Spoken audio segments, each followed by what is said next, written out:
Hello, welcome to law excellence. ఈ వీడియోలో మనం 2022 ఆగస్టు 8వ తేదీకి సంబంధించిన ఇంపార్టెంట్ కరెంట్ అఫైర్స్ గురించి డిస్కస్ చేసుకుందాం. ముందుగా ఒక చిన్న అనౌన్స్మెంట్. లా ఎక్సలెన్స్లో ఏపీపీఎస్సీ గ్రూప్ 1కి సంబంధించి అడ్మిషన్స్ అనేవి స్టార్ట్ అయ్యాయి. ఇంట్రెస్టెడ్ క్యాండిడేట్స్ ఎవరైనా ఉంటే ఈ నెంబర్స్కి కాల్ చేసి డీటెయిల్స్ అవి కనుక్కోవచ్చు. ఇవాల్టి మన ఫస్ట్ ఆర్టికల్ వచ్చేసి ఒకే దేశం ఒకే ఎన్నిక అంటే వన్ నేషన్ వన్ ఎలక్షన్ అన్నటువంటిది సాధ్యమేనా? ఒకవేళ సాధ్యమైతే అందులో ఉన్నటువంటి పాజిటివ్స్ ఏంటి, నెగిటివ్స్ ఏంటి అన్నట్టుగా ఇక్కడ ఇవ్వటం జరిగింది. అయితే ఈ కంటెక్స్ట్లో మనకి ఏం తెలియాలి? మనకి ఒక 3 months back chief election commissioner అయినటువంటి సుశీల్ చంద్ర ఈయన మాట్లాడుతూ వన్ నేషన్ వన్ ఎలక్షన్ లేదా సైమల్టేనియస్ ఎలక్షన్ని నిర్వహించటానికి ఎలక్షన్ కమిషన్ సిద్ధంగా ఉంది అన్నట్టుగా చెప్పటం జరిగింది. అంతేకాకుండా మనకి ఈ సంవత్సరం నేషనల్ ఓటర్స్ డే అన్నటువంటిది మనం జరుపుకున్నాము. ఎప్పుడు? జనవరి 25వ తేదీన. ఆ జనవరి 25వ తేదీన నేషనల్ ఓటర్స్ డే సందర్భంగా ప్రధాని నరేంద్ర మోదీ కొంచెం అంటే ఈ వన్ నేషన్ వన్ ఎలక్షన్ అలాగే one nation one voters list ఇలాంటి వాటి మీద ఇలాంటి టాపిక్స్ మీద మాట్లాడుతూ ఇలా ఎలక్షన్ రిజల్ట్స్ అన్నటువంటివి ఒక కంటిన్యూస్ సైకిల్గా ఉంటే అవి డెవలప్మెంట్ వర్క్ మీద ప్రభావం చూపిస్తాయి అన్నట్టుగా చెప్పటం జరిగింది.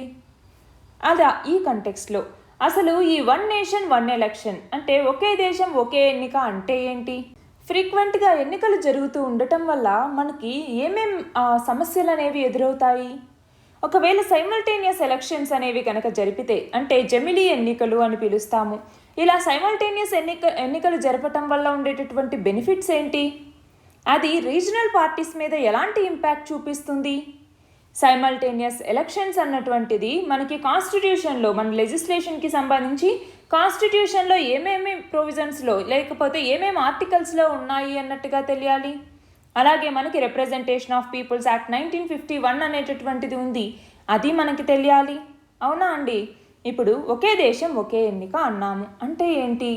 లోక్సభకి, లెజిస్లేటివ్ అసెంబ్లీస్కి అంటే స్టేట్ లెజిస్లేటివ్ అసెంబ్లీస్కి, పంచాయతీలకి, అర్బన్ లోకల్ బాడీస్కి వీటన్నింటికి కూడా 5 సంవత్సరాలకు ఒకటేసారి ఎన్నికలు జరపటం. దాన్నే మనం జమిలీ ఎన్నికలు లేదా సైమల్టేనియస్ ఎలక్షన్స్ అంటాము. అంటే మన దగ్గర అసెంబ్లీకేమో ఒకసారి లోక్సభ అసెంబ్లీస్కేమో ఒకసారి, పంచాయతీస్కి అర్బన్ లోకల్ బాడీస్కేమో ఇంకొకసారి, అలాగా ఫ్రీక్వెంట్గా ఈ ఎన్నికలు జరుగుతూ ఉండటం వల్ల కొన్ని నెగిటివ్స్ అనేటటువంటిది ఇంపాక్ట్ అనేది ఉంటుంది డెవలప్మెంట్ వర్క్ మీద అన్నట్టుగా ఇక్కడ చెప్తున్నారు. అయితే ఇలా ఫ్రీక్వెంట్ ఎలక్షన్స్ జరుగుతూ ఉండటం వల్ల ఫ్రీక్వెంట్ ఎలక్షన్స్ అనేవి రావటం వల్ల ఏమేం నష్టాలు ఉన్నాయి, మనకి ఏమేం సమస్యలు ఎదురవుతాయి అంటే ఒకటి ఎక్స్పెండిచర్ అనేటటువంటిది పెరుగుతుంది. రెండవది వచ్చేసరికి మోడల్ కోడ్ ఆఫ్ కాండక్ట్ని తీసుకురావటం వల్ల ఎలక్షన్ టైంలో పాలసీ పెరాలసిస్ అన్నటువంటిది వస్తుంది. అంటే తీసుకొచ్చినటువంటి పాలసీస్ని సరిగ్గా ఇంప్లిమెంట్ చేయలేకపోవటం. అలాగే మనకి ఈ ఎసెన్షియల్ సర్వీసెస్ ఏవైతే ఉంటాయో వాటిని డెలివర్ చేసేదాని మీద వాటి మీద కూడా ఇది ఇంపాక్ట్ చూపిస్తుంది. అంతేకాకుండా ఎలక్షన్ టైంలో మ్యాన్ పవర్ ఏదైతే మనకి డిప్లాయ్ చేయాల్సి ఉంటుందో అలాంటి వాళ్ళ మీద బర్డెన్ అనేటటువంటిది పెరుగుతుంది. అలాగే పొలిటికల్ పార్టీస్ మీద కూడా ఇది ప్రెషర్ అనేది పెట్టడం వల్ల అందులో కూడా ఈ చిన్న చిన్న ఎలక్షన్స్ మీద కూడా ఎక్కువ ప్రెషర్ ఉండటం వల్ల అవి మరింత ఎక్స్పెన్సివ్గా మారిపోతున్నాయి. ఇక్కడ మేమే గెలవాలి అన్నటువంటి దాంతో అడ్డదారుల్లోకి వెళ్ళే వాళ్ళు కూడా చాలామంది ఉన్నారు. సో ఇలాంటివన్నీ కూడా వీటి వల్ల ఉన్నటువంటి ఛాలెంజెస్గా చెప్పుకోవచ్చు. అయితే ఈ సైమల్టేనియస్ ఎలక్షన్స్ లేదా వీటిని జమిలీ ఎన్నికలు అని పిలుస్తాము. అయితే ఈ జమిలీ ఎన్నికల వల్ల ఉండేటటువంటి బెనిఫిట్స్ ఏంటి?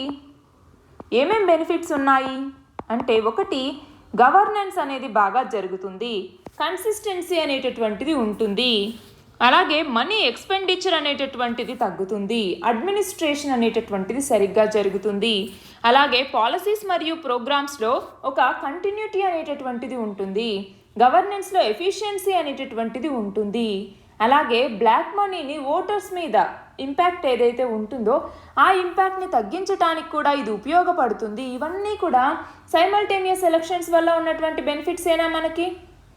అయితే రీజనల్ పార్టీస్ మీద కూడా ఖచ్చితంగా ఈ జమిలీ ఎన్నికలు జరిగినప్పుడు ఇంపాక్ట్ ఉంటుంది అనేసి మనం చెప్పచ్చు.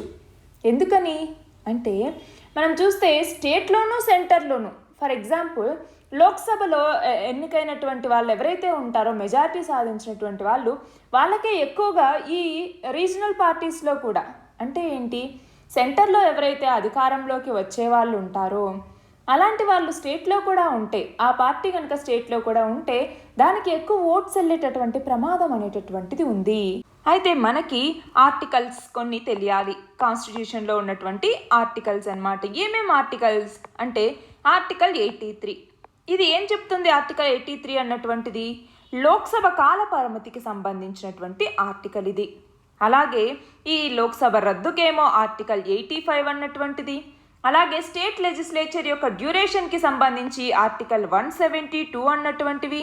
అంటే శాసనసభకి కాలపరిమితికి సంబంధించి ఆర్టికల్ 172, ఈ శాసనసభ యొక్క రద్దుకి ఆర్టికల్ 174. అలాగే రాజ్యాంగ యంత్రాంగ వైఫల్యానికి సంబంధించి ఆర్టికల్ 356. వీటితో పాటుగా ప్రజా ప్రాతినిధ్య చట్టం అంటే 1951 సంవత్సరంలో తీసుకొచ్చినటువంటి రిప్రజెంటేషన్ ఆఫ్ పీపుల్ యాక్ట్ అనేసి పిలుస్తాము. ఇవన్నీ కూడా మనం చూస్తే ఇటు పార్లమెంట్ అలాగే అసెంబ్లీ వీటిలో ఆ టెన్యూర్లో ఒక స్టెబిలిటీ తీసుకురావాలి అన్నట్టుగా, వీటిలో అమెండ్మెంట్ని తీసుకురావాల్సిన అవసరం ఉంది అన్నట్టుగా ఇక్కడ చెప్తున్నారు. ఇక్కడ నేను అడిగిన క్వశ్చన్ కూడా అదే అండి, ఒకే దేశం ఒకే ఎన్నిక సాధ్యమేనా అనేసి. ఎందుకు అంటే మనకి ఇప్పుడు ఇంతకుముందు ఒకే దేశం ఒకే ఎన్నిక అంటే ఏంటి, ఎందుకు ఇది అవసరం, ఇలాగా అడిగేవారనమాట. కానీ ఇప్పుడు అలా కాదు, ఒకే దేశం ఒకే ఎన్నిక సాధ్యమేనా అనేసి ఒక ఓపెన్ ఎండెడ్ క్వశ్చన్ అడుగుతారు. సో అప్పుడు మనం అంటే గ్రూప్ 1కి సంబంధించి ప్యాటర్న్ అనేది చేంజ్ అవుతూ వస్తుంది మనం చూస్తే. సో మనం అటు ప్రిలిమ్స్కే కాకుండా మెయిన్స్కి కూడా ప్రిపేర్ అవ్వాలి అన్నట్టుగా ఇలాంటి మనకి ఆర్టికల్స్ వచ్చినప్పుడు మనము దాన్ని మెయిన్స్ పాయింట్ ఆఫ్ వ్యూలో చూసుకోవచ్చు. అలాగే దీంట్లో మనము ప్రిలిమ్స్ పాయింట్ ఆఫ్ వ్యూలో కూడా మనకి అసలు ఏంటి ఈ జమిలీ ఎన్నికలు లేదా సైమల్టేనియస్ ఎలక్షన్స్ అంటే ఏంటి, అసలు వీటిని ఎప్పుడు మొదటిసారిగా తీసుకొచ్చారు, మనం చూస్తే స్టార్టింగ్ నుంచి మనకి జమిలీ ఎన్నికలే ఉన్నాయండి. మధ్యలో మనకి ఇలాగ స్ప్లిట్ అయిపోయి ఒకసారి స్టేట్ అసెంబ్లీస్కి అలాగే ఇంకొకసారి పంచాయతీరాజ్ ఇన్స్టిట్యూషన్స్కి ఇలాగా ఎన్నికలు అనేవి జరుపుతూ ఉన్నాం. అది పక్కన పెడితే ఇప్పుడు ఎలక్షన్కి సంబంధించి ఎలక్షన్ కమిషన్ అనేటటువంటిది ఉంది. దానికి సంబంధించిన కాన్స్టిట్యూషనల్ ప్రావిజన్స్ ఏంటి, ఆర్టికల్స్ ఏంటి, అలాగే ఎలక్షన్ కమిషన్ యొక్క విధులు ఏంటి, ఎలక్షన్ కమిషన్ ఎవరెవరికి ఈ ఎన్నికల్ని నిర్వహిస్తుంది, అలాగే ఎన్నికలకి సంబంధించి మనకి లోక్సభకి రాజ్యసభకి ఎన్నికలు ఎలా ఉంటాయి, అలాగే స్టేట్లోకి వచ్చేసరికి స్టేట్ అసెంబ్లీస్కి ఎన్నికలు ఎలా ఉంటాయి, అలాగే పంచాయత్స్కి సంబంధించి అర్బన్ లోకల్ బాడీస్కి సంబంధించి వీటన్నింటికి సంబంధించి ఎన్నిక అంటే ఎలక్షన్కి సంబంధించి మనకి పూర్తి వివరాలు తెలియాలి. మనకి ఏడిఆర్ అనేటటువంటిది ఉంది, అసోసియేషన్ ఫర్ డెమోక్రటిక్ రిఫార్మ్స్ అనేసి. ఇది మనకి ప్రతిసారి ఎన్నికల్లో ఎన్నికయ్యి అంటే నిలబడి గెలుపొందినటువంటి వ్యక్తుల్లో ఎంతమందికి నేర చరిత్ర ఉంది అన్నట్టుగా ఒక రిపోర్ట్ని విడుదల చేస్తుంది. అలాగా ఒక టాపిక్కి సంబంధించినటువంటి మొత్తం డీటెయిల్స్ అన్నీ ఒక నోట్స్ చేసి పెట్టుకోవాలి. ఒకవైపు ఏమో మెయిన్స్, ఇంకొక వైపు ఏమో ప్రిలిమ్స్కి సంబంధించి మొత్తం నోట్స్ చేసుకోవాలి. ఇక్కడ మనం చూస్తే ఈ ఆర్టికల్లో వాళ్ళ యొక్క ఒపీనియన్ రాస్తారండి. ఇది కరెక్ట్, ఇదే మనం రాయొచ్చు అని కాదు, ఇక్కడ చదవాలి. కానీ ఆ ఒపీనియన్ని మనం తీసుకుంటామా తీసుకోవద్దా అన్నటువంటిది మన ఇష్టం. అంటే ఇక్కడ వాళ్ళు చెప్పేది వాళ్ళ వ్యూ పాయింట్లో కరెక్ట్ అయి ఉండొచ్చు, కానీ ఇంకొకళ్ళ వ్యూ పాయింట్లో అది రాంగ్ అయి ఉండొచ్చు. సో ఇక్కడ ఏం చెప్తున్నారు అనేసి విని దానికి బట్టి మనకి ఏది కరెక్ట్ అనేటటువంటి ఒపీనియన్ మనం తీసుకోగలగాలి. మన నెక్స్ట్ ఆర్టికల్ వచ్చేసి క్విట్ ఇండియా మూమెంట్కి సంబంధించి. క్విట్ ఇండియా ఉద్యమం ఎప్పుడు మొదలైంది? 1942 సంవత్సరం ఆగస్టు 8వ తేదీన ఈ క్విట్ ఇండియా ఉద్యమం అనేది మొదలైంది. అంటే ఇప్పటికి 80 సంవత్సరాలు కంప్లీట్ అయ్యాయి.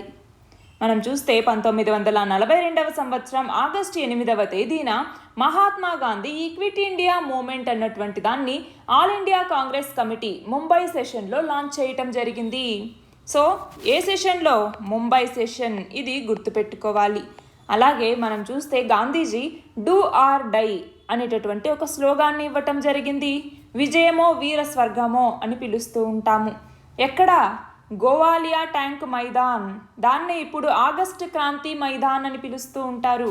ఈ క్విట్ ఇండియా మూమెంట్ టైంలో ముంబైలో ఈ గోవాలియా ట్యాంక్ మైదాన్ లేదా ఆగస్ట్ క్రాంతి మైదాన్ ఏదైతే ఉందో ఇందులో మన ఇండియన్ ఫ్లాగ్ని పట్టుకొని ఈ ఇండిపెండెన్స్ మూమెంట్ని నడిపించినటువంటి ఒక గ్రాండ్ ఓల్డ్ లేడీ ఉంది. ఎవరు? అరుణ ఆసఫ్ అలీ. ఈ డీటెయిల్స్ అన్నీ కూడా మీరు గుర్తుపెట్టుకోవాలండి. మనం చూస్తే ఈ స్లోగన్ క్విట్ ఇండియా అన్నటువంటి దాన్ని ఎవరు కనుగొన్నారు అంటే యూసఫ్ మెహరాలీ. ఈయన ఒక సోషలిస్ట్, అలాగే ట్రేడ్ యూనియనిస్ట్ కూడా. ఈయన ముంబైకి మేయర్గా కూడా పనిచేశారు. ఎవరు? యూసఫ్ మెహరాలీ. ఈయన క్విట్ ఇండియా అనేటటువంటి స్లోగన్ని కనుక్కున్నారు. అంతేకాకుండా మెహరాలీనే సైమన్ గోబ్యాక్ అనేటటువంటి ఆ స్లోగాన్ని ఇచ్చింది కూడా మెహరాలీనే.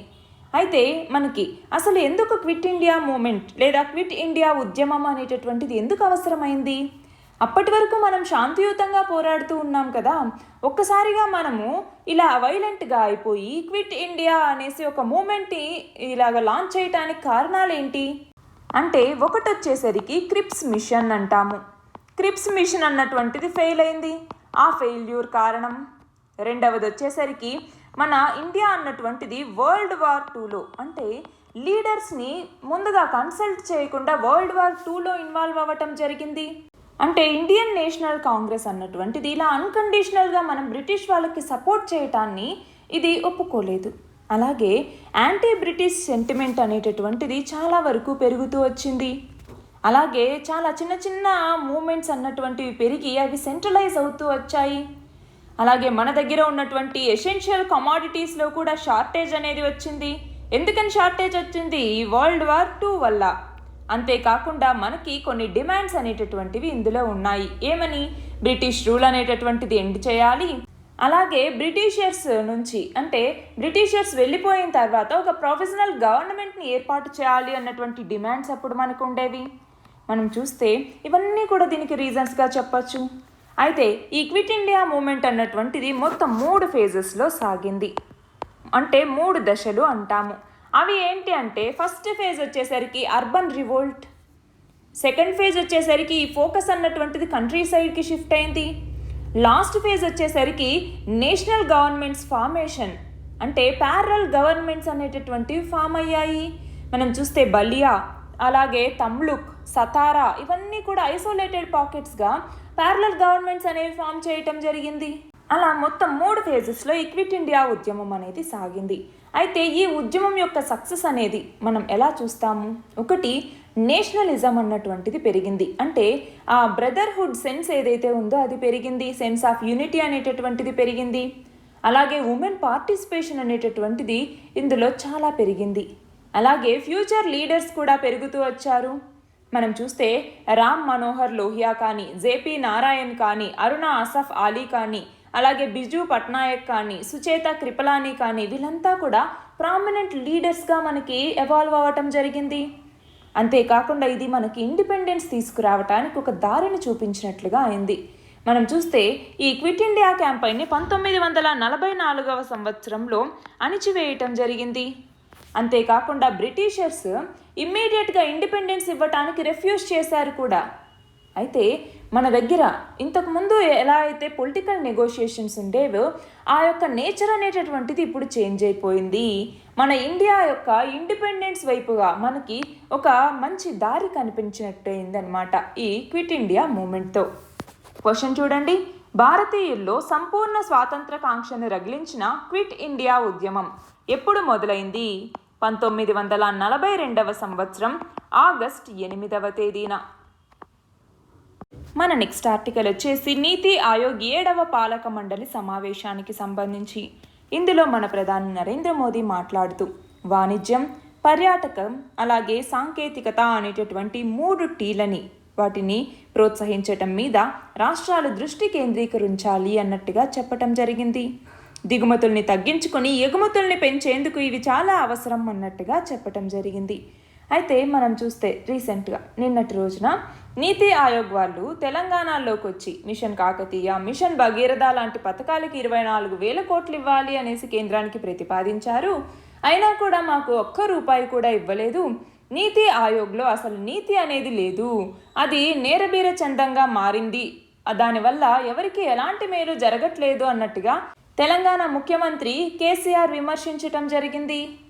మనం చూస్తే ఈ మిషన్ భగీరథకి 19,500 కోట్లు, మిషన్ కాకతీయకి 5,000 కోట్లు ఇవ్వాలి అన్నట్టుగా నీతి ఆయోగ్ సిఫార్సు చేసినా కూడా కేంద్రం పట్టించుకోలేదు అన్నట్టుగా విమర్శల్ని ఇవ్వటం జరిగింది.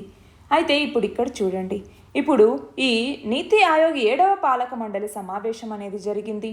అందులో భాగంగా 25 సంవత్సరాలకి అంటే ఏంటి, ఇప్పుడున్నటువంటి 2022 నుంచి ఇంకో 25 సంవత్సరాలంటే 2047వ సంవత్సరం నాటికి ఏమేం లక్ష్యాలుగా పెట్టుకోవాలి, ఏమేం చేరుకోవాలి అన్నట్టుగా ఇక్కడ కొన్నింటి గురించి మాట్లాడారు.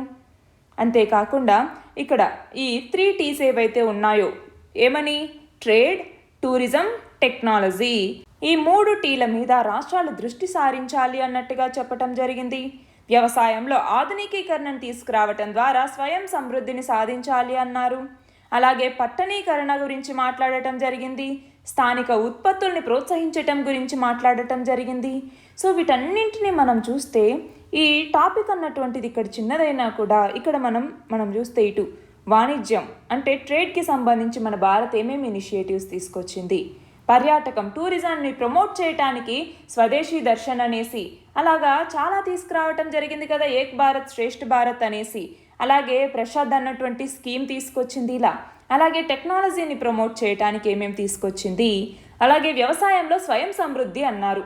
మనం చూస్తే 2022 నాటికి రైతుల ఆదాయాన్ని రెట్టింపు చేస్తాను అన్నట్టుగా మన ప్రధానమంత్రి చెప్పటం జరిగింది. అయితే ఇప్పటి వరకు అది రెట్టింపు కాదు కదా, కొంచెం కూడా ఎక్కువ పెరగలేదు, అది వాస్తవం, అవునా? సో అలాంటి వాటికి ఇలా 2022 నాటికి రైతుల ఆదాయాన్ని డబల్ చేయటానికి ప్రభుత్వం ఏమేమి ఇనిషియేటివ్స్ తీసుకొచ్చింది. అలాగే పట్టణీకరణని ప్రోత్సహించడానికి ఏమేమి ఇనిషియేటివ్స్ తీసుకొచ్చింది. హృదయ అన్నటువంటిది ఒకటి తీసుకురావటం జరిగింది. ఇలాగా ఏమేమి తీసుకొచ్చింది, ఏమేమి ఇప్పుడు మనకి ప్రస్తుతం అందుబాటులో ఉన్నాయి. ఇంకొకటి వచ్చేసి స్థానిక ఉత్పత్తులకి సంబంధించి స్థానిక ఉత్పత్తుల్ని ప్రమోట్ చేసేలాగా ఏమేమి ఇనిషియేటివ్స్ తీసుకొచ్చింది. అంటే మనకి ఒక చిన్న టాపిక్కి సంబంధించి ఎన్ని సబ్ టాపిక్స్, ఎన్ని క్వశ్చన్స్, ఎన్ని ప్రిలిమ్స్ బిట్స్, ఎన్ని మెయిన్స్ బిట్స్ మనం ఫ్రేమ్ చేసుకోవచ్చో మనం ఆలోచించాలి. ఇక్కడ క్వశ్చన్ చూడండి, నీతి ఆయోగ్ 7వ పాలక మండలి సమావేశంలో మాట్లాడుతూ భారత స్వావలంబనకై ప్రధాని ప్రస్తావించిన 3 Tలు ఏవి అనేసి అడుగుతున్నారు.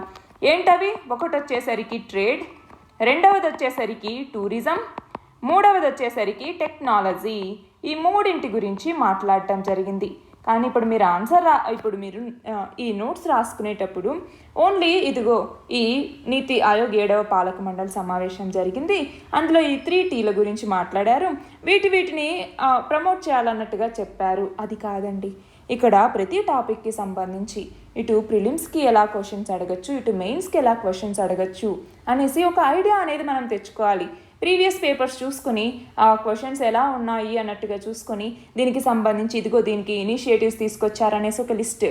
అంటే మనకి ప్రతిసారి ఏంటి, ఇంకోసారి మనకి టూరిజం అనేసి వచ్చిందనుకోండి, సో టూరిజంకి సంబంధించి మళ్ళీ ఏమేమి ఇనిషియేటివ్స్ తీసుకొచ్చారని ఒక లిస్ట్ రాసుకొని అక్కర్లేదు, ఇదే మనకి గుర్తుండాలి. మళ్ళీ దీన్ని మనం రివిజన్ చేసుకునేటప్పుడు అంటే మన నోట్స్ అనేటటువంటిది మనం ఎన్నిసార్లు రివైజ్ చేస్తే అంత నోట్స్ అనేది తగ్గిపోతూ రావాలి, అప్పుడే మనం బాగా నేర్చుకున్నట్టు. మన నెక్స్ట్ ఆర్టికల్ వచ్చేసి కామన్వెల్త్ పోటీలకి సంబంధించి. కామన్వెల్త్ పోటీలు బర్మింగ్హామ్లో జరుగుతూ ఉన్నాయి. ఇందులో బాక్సింగ్కి సంబంధించి ప్రపంచ ఛాంపియన్ అయినటువంటి నిఖత్ జరీన్, ఈమె ఇప్పుడు కూడా స్వర్ణం చేజిక్కించుకుంది. అలాగే ఇంకొక భారత బాక్సర్ అయినటువంటి అమిత్ ఫంగాల్, అలాగే యువ క్రీడాకారిణి అయినటువంటి నీతూ గంగాన్, వీళ్లకు కూడా స్వర్ణం అనేది దక్కింది. ట్రిపుల్ జంప్లో మనకి స్వర్ణం, రజత పథకాలు రావటం జరిగింది.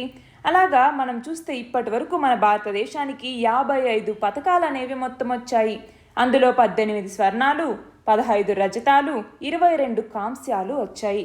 ఇక్కడ క్వశ్చన్ చూడండి, బర్మింగ్హామ్లో జరుగుతున్న కామన్వెల్త్ పోటీల్లో నిఖత్ జరీన్ ఏ క్రీడలో స్వర్ణం సాధించింది?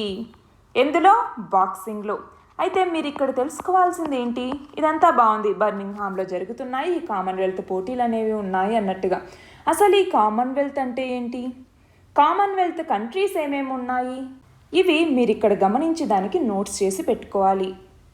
మన నెక్స్ట్ ఆర్టికల్ వచ్చేసి నింగిలోకి SSLV అన్నటువంటి ఒక వాహక నౌక ద్వారా మనము కొన్ని చిన్న చిన్న ఉపగ్రహాల్ని పంపించటం జరిగింది, రెండింటిని. అయితే ఈ SSLV అన్నటువంటి వాహక నౌక ద్వారా ఉపగ్రహాల్ని కక్షలోకి ప్రవేశపెట్టేటటువంటి వెలాసిటీ ట్రిమ్మింగ్ మాడ్యూల్ అన్నటువంటిది పనిచేయటం శాస్త్రవేత్తలు నిర్దేశించిన దానికంటే కొంచెం ఆలస్యమైంది. మనం చూస్తే ప్రయోగం జరిగిన తర్వాత 738 అలాగే 788 సెకండ్లలో ఉపగ్రహాలు ఒక్కొక్కటిగా విడిపోయాయి. అలా విడిపోయిన కొద్దిసేపటికే మిషన్ కంట్రోల్ రూమ్ ఏదైతే ఉంటుందో అది సైలెంట్ అయిపోయింది. అంటే మనం చూస్తూ ఈ SSLV D1 అన్నటువంటి ప్రయోగం అనేది పూర్తయింది. 3 దశలు కూడా అనుకున్నట్టుగానే పనిచేశాయి. కానీ చివరి దశలో డేటా నష్టం అనేది రావటంతో ఈ 2 ఉపగ్రహాల జాడ అనేది కనిపించలేదు. దానికి కారణాలని విశ్లేషించటం కోసం ఒక కమిటీని కూడా ఏర్పాటు చేయటం జరిగింది. క్వశ్చన్ చూడండి. చిన్న ఉపగ్రహ వాహక నౌక SSLV ద్వారా ఉపగ్రహాల్ని కక్షలో ప్రవేశపెట్టే ప్రయత్నంలో ఏ మాడ్యూల్ సరిగా పనిచేయకపోవటం వల్ల ఇస్రో ప్రయోగం విఫలమైంది? ఏ మాడ్యూల్? Velocity trimming module. మన నెక్స్ట్ ఆర్టికల్ వచ్చేసి మరమ్మతుల కోసం అమెరికాకి చెందినటువంటి యుద్ధ నౌక అయిన చార్లెస్ డ్రూ ఇది మన భారతదేశానికి చేరుకుంది. మన 2 దేశాల మధ్య ఏదైతే వ్యూహాత్మక భాగస్వామ్యం అనేది వృద్ధి చెందుతూ ఉందో ఇది మరింత వృద్ధి చెందటానికి తోడ్పడుతుంది. మనం చూస్తే మరమ్మతులు ఇతర సేవల కోసం అమెరికా నౌక మన దేశానికి రావటం ఇదే తొలిసారి. మనం చూస్తే ఈ నౌక యొక్క నిర్వహణ కోసం L&T షిప్ యార్డ్కి అమెరికా నౌకాదళం కాంట్రాక్ట్ని కూడా ఇచ్చింది. అలా ఈ చార్లెస్ డ్రూ అన్నటువంటి యుద్ధ నౌక ఇక్కడ 11 రోజుల పాటు ఉంటుంది. ఇక్కడ క్వశ్చన్ చూడండి. ఏ నౌక మరమ్మతుల కోసం L&T షిప్ యార్డ్కి అమెరికా నౌకాదళం కాంట్రాక్ట్ని ఇచ్చింది? దేని మరమ్మతుల కోసం? చార్లెస్ డ్రూ అన్నటువంటి యుద్ధ నౌక మరమ్మతుల కోసం. మన నెక్స్ట్ ఆర్టికల్ వచ్చేసి 13వ ఉపరాష్ట్రపతిగా ఉన్నటువంటి వెంకయ్య నాయుడు. ఈయన యొక్క పదవీ కాలం ఈ నెల 10వ తేదీన ముగియబోతోంది. దాంతో రాజ్యసభ 8వ తేదీన ఈయనకి వీడ్కోలు పలకబోతోంది. రాజ్యసభ చైర్మన్గా 5 ఏళ్ల పాటు ఆయన నిర్వహించినటువంటి ఆ పాత్ర మీద ప్రధాని నరేంద్ర మోదీతో పాటుగా వివిధ పార్టీల నేతలు ఇతర సభ్యులు కూడా మాట్లాడబోతున్నారు. తర్వాత మన దేశ 14వ ఉపరాష్ట్రపతిగా జగదీప్ ధన్ఖడ్ ఈయన బాధ్యతలు చేపట్టబోతున్నారు. ఇక్కడ క్వశ్చన్ చూడండి. తన పనితీరుని ప్రజల ముందు ఉంచేందుకు మూవింగ్ ఆన్ మూవింగ్ ఫార్వర్డ్ పేరుతో ఏటా కాఫీ టేబుల్ బుక్ని తీసుకొచ్చిన ఉపరాష్ట్రపతి ఎవరు? వెంకయ్య నాయుడు. మన నెక్స్ట్ ఆర్టికల్ వచ్చేసి CSIR అంటే council of scientific and industrial research అనేసి పిలుస్తాము. ఈ CSIRకి తొలి మహిళా డైరెక్టర్గా సీనియర్ శాస్త్రవేత్త అయినటువంటి కలై సెల్వి ఈమె నియమితులయ్యారు. లిథియం అయాన్ బ్యాటరీ రంగంలో ఈమె చేసినటువంటి పరిశోధనలు అలాగే ఇతర అంశాలని పరిగణలోకి తీసుకుని ఈ పదవిలో ఈమెను నియమిస్తూ ప్రభుత్వం ఉత్తర్వులు జారీ చేసింది. క్వశ్చన్ చూడండి. Council of scientific and industrial research CSIR మొదటి మహిళా డైరెక్టర్గా ఎవరు నియమితులయ్యారు? కలై సెల్వి.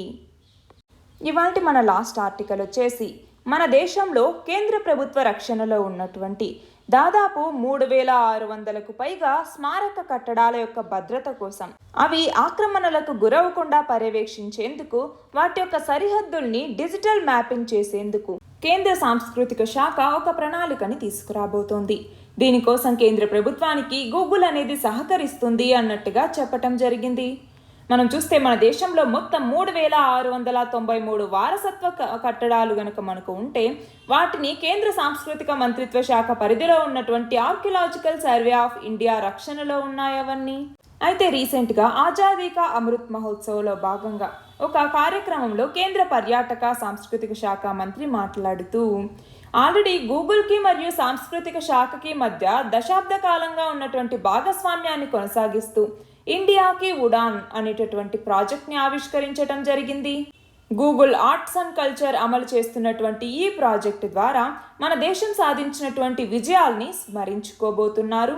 ఈ 75 ఏళ్లకు పైగా కాలంలో భారత సుదృఢ అలాగే శాశ్వత స్ఫూర్తి అనేటటువంటి ఇతివృత్తంతో దీన్ని చేపట్టబోతున్నారు. ఇక్కడ క్వశ్చన్ చూడండి. ఏ ఇతివృత్తంతో కేంద్ర సాంస్కృతిక శాఖ మరియు గూగుల్ కలిసి ఇండియాకి ఉడాన్ ప్రాజెక్ట్ని ఆవిష్కరించాయి?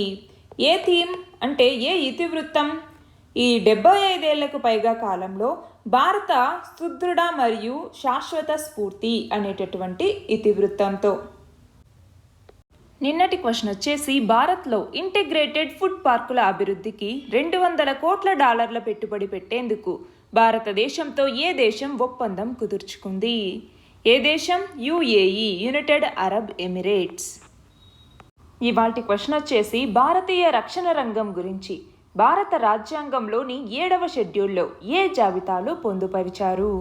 దీని ఆన్సర్ కమెంట్ సెక్షన్లో ఇవ్వండి. కరెక్ట్ ఆన్సర్ రేపటి వీడియోలో చూద్దాం. All the very best and thank you very much.